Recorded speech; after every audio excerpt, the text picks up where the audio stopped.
오늘 우리에게 주신 하나님 말씀은 신약성경 마태복음 13장 44절로 46절까지 말씀입니다. 제가 갖고 있는 신약성경 22면에 있습니다. 마태복음 13장 44절로 46절까지 말씀을 함께 낭독하겠습니다. 천국은 마치 밭에 감추인 보화와 같으니 사람이 이를 발견한 후 숨겨두고 기뻐하며 돌아가서 자기의 소유를 다 팔아 그 밭을 사느니라. 또 천국은 마치 좋은 진주를 구하는 장사와 같으니 극히 값진 진주 하나를 발견하며 가서 자기의 소유를 다 팔아 그 진주를 사느니라. 아멘. 오늘 본문의 말씀을 가지고 천국을 사려는 사람, 천국을 사려는 장사꾼이라는 제목으로 주의 은혜 말씀을 함께 나눌 때에 주님의 영광이, 주의 은혜가 여러분 가운데 크게 넘치시기를 예수님 이름으로 축원합니다. 한 골동품 상인이 시골의 어느 식당에서 식사를 하고 있었습니다. 식사하다 보니까 문간에서 개가 한 마리가 밥을 먹고 있는데 개 밥그릇을 보니까 이게 보통 밥그릇이 아닌 거예요. 골동품인 거예요. 그래서 저 골동품을 내가 사야 되겠다 생각했는데 골동품만 살려고 하면 그 개 주인이 안 팔 것 같아서 생각을 바꾸었습니다. 개를 먼저 사고 그 다음에 밥그릇으로 저 골동품을 사면 되겠다. 그래서 주인에게 흥정을 했습니다. 내가 시세보다도 훨씬 많이 줄 테니까 개를 나에게 파시오. 개를 시세보다 많이 준다는데 팔지 않을 이유가 없겠죠. 그래서 개를 팔았습니다. 개를 산 골동품 상인이 개만 있으면 어떻게 합니까? 개밥그릇도 있어야 되니까 그 개밥그릇도 함께 파시오 그랬어요. 그랬더니 이 개 주인이 하는 말이 안 됩니다. 내가 이 개밥그릇으로 개를 100마리도 더 팔았습니다 그러더라는 거예요. 이해가십니까? 예? 진귀한 골동품을 딱 내놓고 개밥그릇인 것처럼 내놨으니까 사람들이 그 개밥그릇에 욕심을 내잖아요. 그런데 개밥그릇을 안 파니까 개부터 사면 밥그릇을 끼워줄 줄 알고 그랬다는 거예요. 이 개 주인의 수완이 대단합니다. 그 장사꾼의 목적은요, 이익에 있습니다. 어느 장사꾼이라 할지라도 이익이 남기지 않고는 팔지를 않습니다. 손해보고 파는 법은 없는 거죠. 오늘 본문 말씀은 예수님께서 천국 비유에 관한 말씀입니다. 천국을 소유하려는 자의 태도가 어떠해야 하는지를 보여주고 있습니다. 오늘 본문에서 천국은 두 가지의 모습이 있다고 말합니다. 하나는 밭에 묻힌 금은 보화와 같다 그렇게 말씀하시고, 또 다른 하나는 극히 좋은 진주 하나와 같다 그렇게 말씀하십니다. 다시 말씀드리면 천국은 사기가 힘든, 구하기가 힘든, 얻기가 힘든 그것이 바로 천국이라는 거죠. 그러나 아무리 구하기 힘들고 얻기 힘들고 찾기 힘들어도 천국은 구할 수 있고 찾을 수 있고 얻을 수 있게 될 줄로 믿습니다.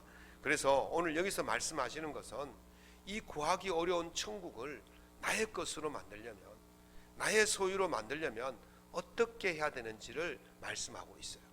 그 첫 번째 자세는 좋은 물건을 구하려는 열정이 있어야 합니다.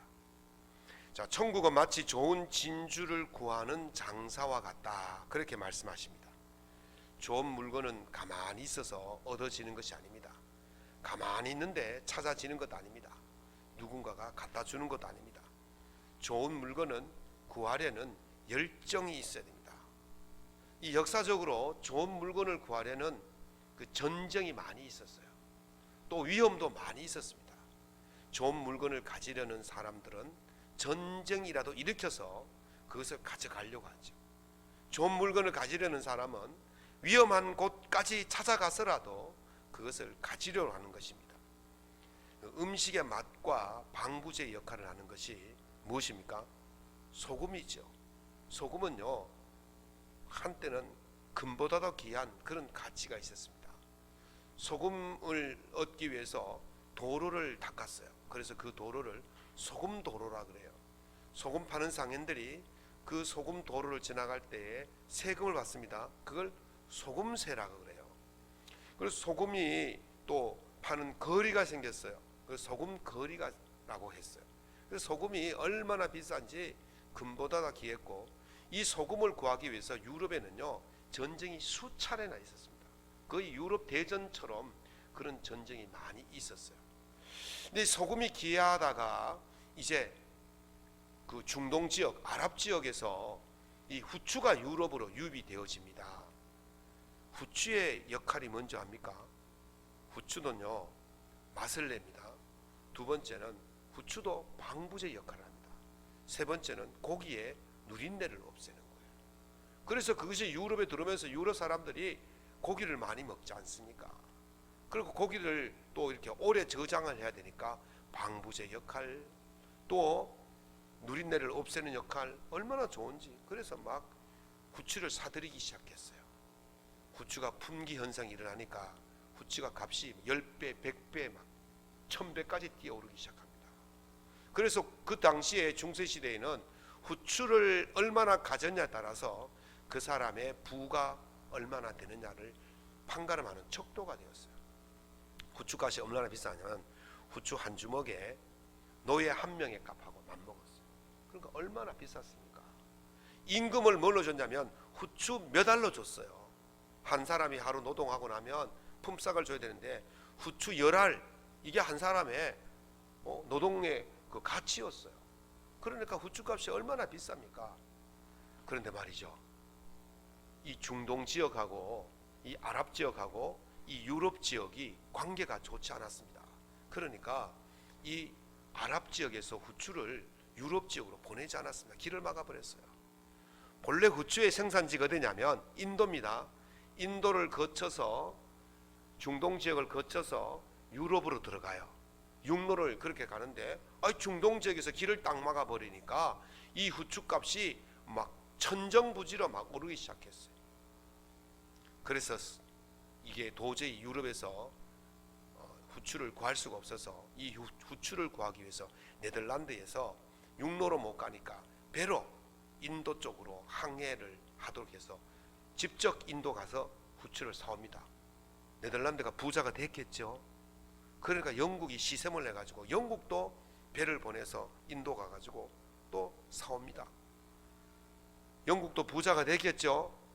그 다음에 포르투갈이 또 가가지고 사옵니다. 그러면 스페인은 가만히 있겠습니까? 스페인도 콜럼버스에게 이사벨 여왕이 너 가서 인도 가서 후추 좀 사오너라, 그래서 보냈거든요. 근데 콜럼버스가 인도로 가다가 항해를 잘못해서 길을 잘못 들어서 어디 갔습니까? 아메리카로 간 거예요. 그래서 신대륙을 발견했다고 난리가 난 거죠.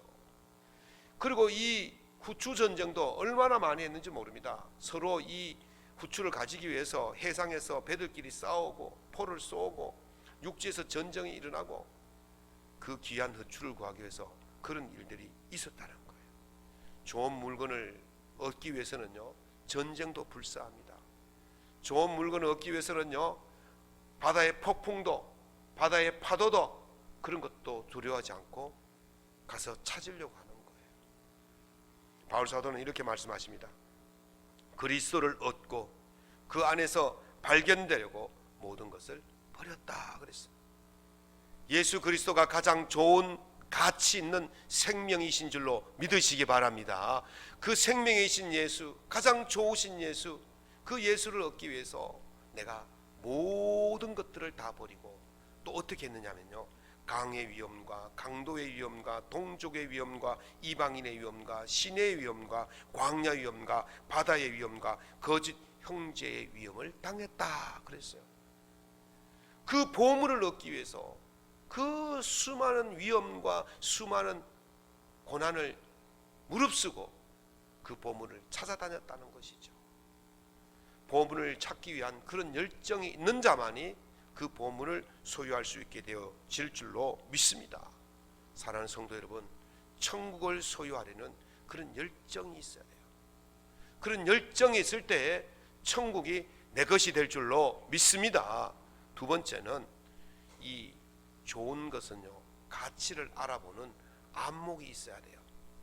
자, 오늘 본문 말씀 보면 극히 값진 진주를 하나 발견하매라고 말했습니다. 여기서 중요한 것은요, 가치를 알아보는 눈이라는 거예요. 가치를 알아보는 안목인 거예요. 아무리 좋은 물건이 눈앞에 있어도 그 가치를 알아보는 안목이 없으면 그거 모르잖아요. 금이 금인 줄 모르면 금은 돌덩이밖에 안 되는 거예요. 다이아몬드가 다이아몬드인 줄 모르면 그는 돌덩이밖에 안 되는 거예요. 아프리카에 다이아몬드가 많이 납니다. 그런데 아프리카 사람들은 그 다이아몬드를 몰라요. 유럽 사람들이 들어가서 보니까 다이아몬드 뭘 알았거든요. 그러니까 막 사들이기 시작한 거예요. 그냥 고구마 한 자루 주면, 옥수수 한 자루 주면 다이아몬드 이만한 걸 주는 거예요. 광석을 주는 거예요. 모르면요, 아무리 봐도 모르는 거예요. 귀한 걸 모르면요, 그거는요 돌덩이밖에 되지 않는 것이죠. 예수님께서 돼지에게 진주를 던지면 어떻게 합니까? 발로 밟고 도리어 사람을 해친다고 그랬어요. 모르면요, 진주도 보석도 가치가 없어지는 겁니다. 그러니까 우리가 진짜 귀한 것, 진짜 가치 있는 것을 알아보는 안목이 있어야 돼요.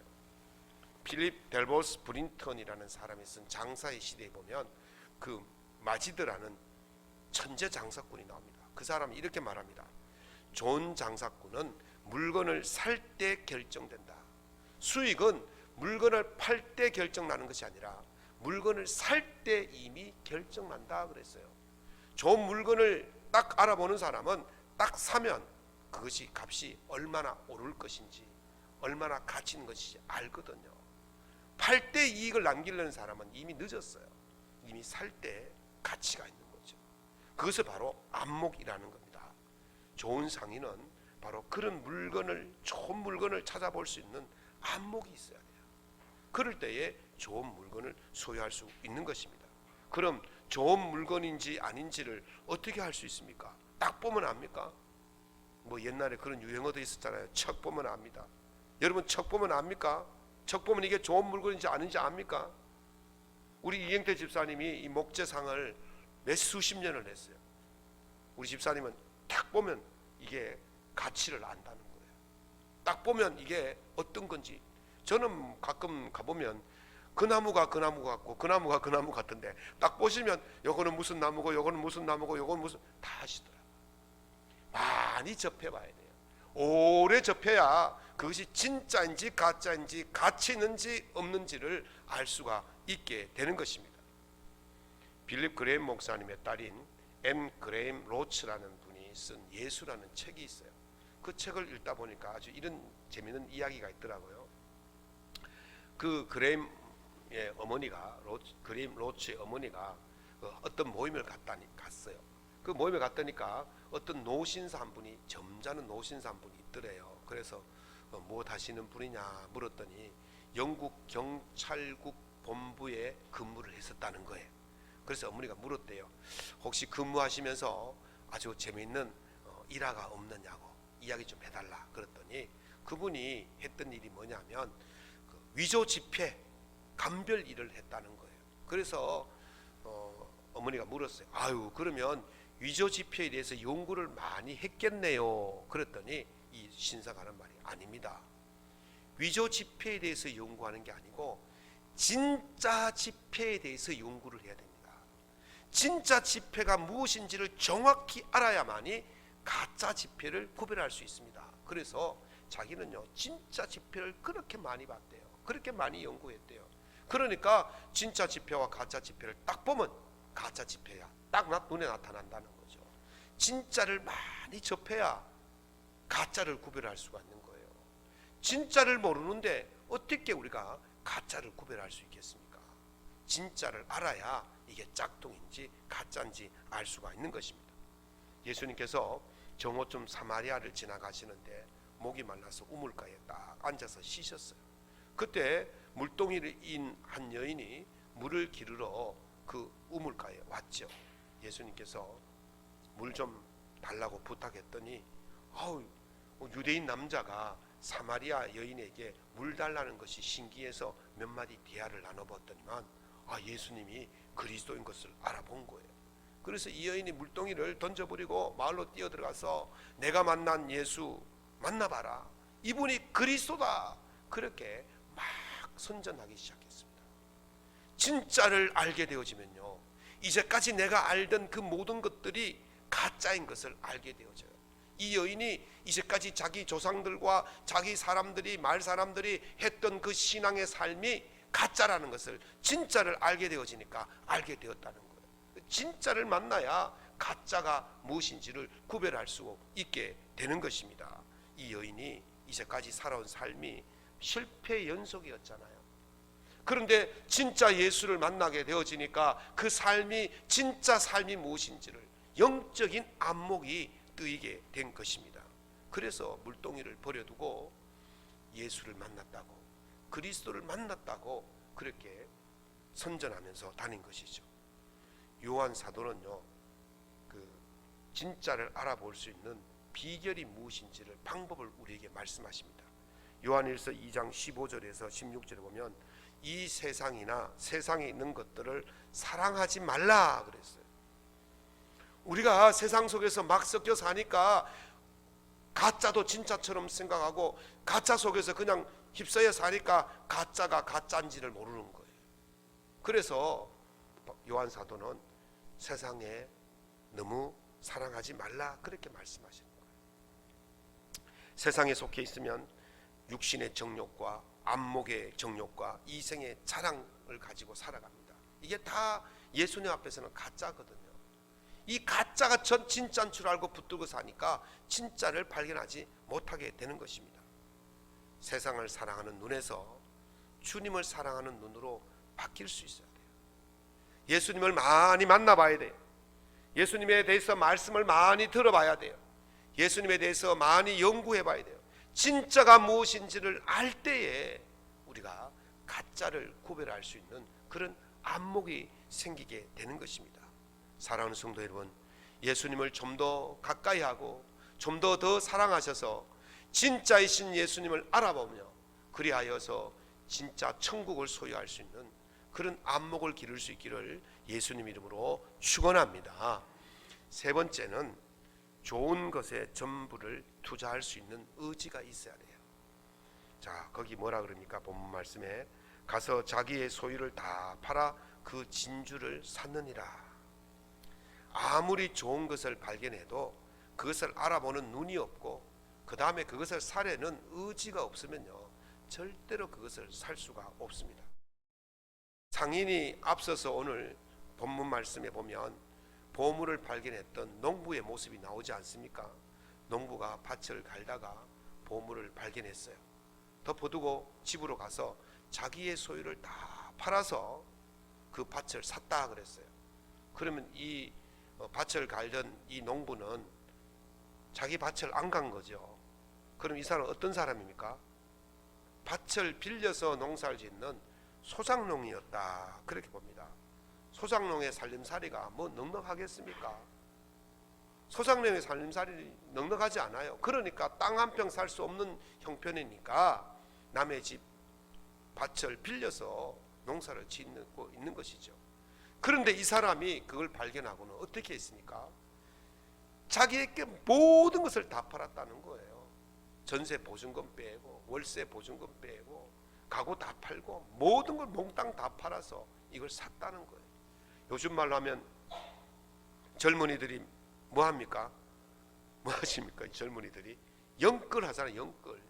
영혼까지 끌어들여서 이걸 샀다는 거예요. 그게 가치 있는 것을 알았기 때문에 그렇습니다. 그 사람이 그걸 발견하고도 아이고 내가 뭐 형편이 안 되는데 하고 포기했다면 그 사람은 그 보화의 주인이 될 수가 없었을 거예요. 그러나 그렇게 탁 팔고 그것을 사려는, 투자하려는 의지가 있었기 때문에 그 보물의 주인이 될 수가 있었던 거죠. 베트남에 갔을 때 어느 관광지에 가니까 그 진주 파는 상인들이 막 오더라고요. 진주 수십 개 되는 달린 이 목걸이 하나가 값을 엄청 싸더라고요. 그래서 야 이거 뭐 와이프에게 선물해줘야 되겠다. 그래서 살라 그랬더니만 그 가이드가 지금 사지 마세요. 지금 사면 안 돼. 지금 사지 말라는 거예요. 저 관광 마치고 버스 돌아와서 버스 탈 때 사라는 거예요. 알았다고. 그렇게 하고 한 바퀴 돌고는 버스 타려니까 이 사람 상인이 또 와서 사라는 거예요. 그런데 버스에서 내릴 때 가격보다 무려 뭐 한 50%는 저리 가래 막 70% 바겐 세일이에요. 막. 그때 깨달았어요. 아이고 이거 짝퉁이구나, 모조품이구나, 이거 양식이구나, 그런 거예요. 진짜는요 그렇게 살 수가 없어요. 여러분 진주 목걸이 알 조금 굵은 거 이렇게 이게 몇 개 정도 들어갑니까? 저는 걸어보지를 않아서 한 20개 들어갑니까? 한 30개 들어갑니까? 한 30개 들어가면 얼마나 되겠습니까? 그 가치가. 그런데요 한 알이 얼마 되는 게 있냐면 한 10년 전에 영국에서 경매에 나온 게 있어요. 1.7cm, 무게는 6.682g. 그러니까 여러분 손톱만한 거, 손톱만한 굵기의 진주 한 알이 얼마에 팔렸냐면 14억에 팔렸대요. 놀라지를 않네. 다 집에 뭐 그 정도쯤이야 다 가지고 계신 모양이죠. 14억에 팔렸다는 거예요. 손톱만한 진주 굵기 하나가. 이거 살려면 어떤 사람이 사겠습니까? 아주 재력이 있는 사람. 14억은 그저 아무것도 아닐 정도로 되는 그런 재력이 있는 사람이 살 수 있는 거예요. 그런데요 이 진주 상인은 이걸 사기 위해서 자기의 모든 것을 다 동원해 가지고 이걸 샀다는 거예요. 연끌을 했다는 거예요. 14억만큼의 재력이 있었다는 거예요. 여기서 중요한 거는요, 가난한 소작 농부이건 부유한 상인이건 공통점이 있다는 거예요. 어떤 공통점이 있습니까? 자기의 것을 모두 투자했다는 거예요. 소작농 농부가 가진 소유가 얼마나 되겠습니까? 저희들이 처음 대구로 제주도 갔다가 대구 올라와 가지고 옥탑방 하나 얻는데 전세금이 2천만 원이더라고요. 옥탑방 하나 얻는데 전세 2천만 원. 그게 우리 재산의 전부였어요. 그거 딸딸 끌어가지고 갖다 줬다는 거예요. 전부를 갖다 줬다는 거예요. 소작농인 말고 이 진주 장사도 뭐 했습니까? 자기 것을 전부를 드렸다는 거예요. 여기서 중요한 거는요, 농부의 재산의 양과 상인의 재산의 양을 비교하는 게 아니에요. 농부의 그것을 사려는 의지, 상인의 그것을 사려는 의지, 자기의 것을 전부 투자하려는 의지, 거기에 있다는 거예요. 하나님은요 사람을 상대적으로 평가하지 않습니다. 이 사람이 가지고 있는 능력과 이 사람이 가지고 있는 능력을 비교해서 네가 더 낫다 그렇게 말하지 않습니다. 하나님은요 절대평가예요. 각자가 가진 그 능력을 보고 말씀하시는 거예요. 비교하지 않습니다. 달란트 비유하시죠? 5달란트, 2달란트, 1달란트 있습니다.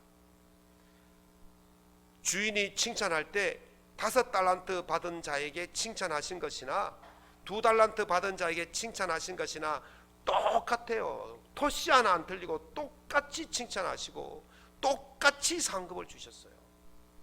5달란트는 많은 능력을 가진 자를 더 칭찬하신 게 아니에요. 많이 남겼다고 더 칭찬하신 게 아니에요. 똑같이 보신다는 거예요. 단 그 사람이 그것을 하려는 의지가 있느냐, 자기의 전부를 투자하려는 의지가 있느냐, 그것을 보신다는 것입니다. 하나님의 기준은 각자예요. 각자. 비교가 아닙니다. 그래서 이것을 뭐라 그럽니까? 절대평가라고 말하는 겁니다. 예수님께서 성전에 계실 때에 헌금하는 2사람의 모습을 보셨습니다. 한 가난한 과부가 성전 헌금궤에 2렙돈을 넣었다. 동전 2푼을 넣었다는 거예요. 요즘 말로 하면 100원짜리 500원짜리 2개를 넣었다는 거예요. 그리고 한 풍족한 사람은 많은 것을 넣었다 그랬어요. 그런데 예수님께서 이렇게 결론을 내리십니다. 이 가난한 과부가 다른 어떤 사람보다 더 많이 헌금했다. 다른 이는 풍족한 가운데에 일부를 넣은 것이고 이 가난한 과부는 생활비 전체를 넣었다 그랬어요. 비교해 보십시다. 한 사람은 일부를 넣었고 한 사람은 전체를 넣은 거예요. 그것이 양의 많고 적음이 아니에요. 일부이냐 전체냐 그걸 보신 것이죠. 주님은 내가 가진 것이 적다 해서 적게 드린 것에 대해서 말하지 않습니다. 네가 전체를 투자할 수 있는 의지가 있느냐 없느냐 그걸 말씀하고 계신 것입니다. 오늘 이 상인과 이 농부는 자기의 전체를 투자한 거예요.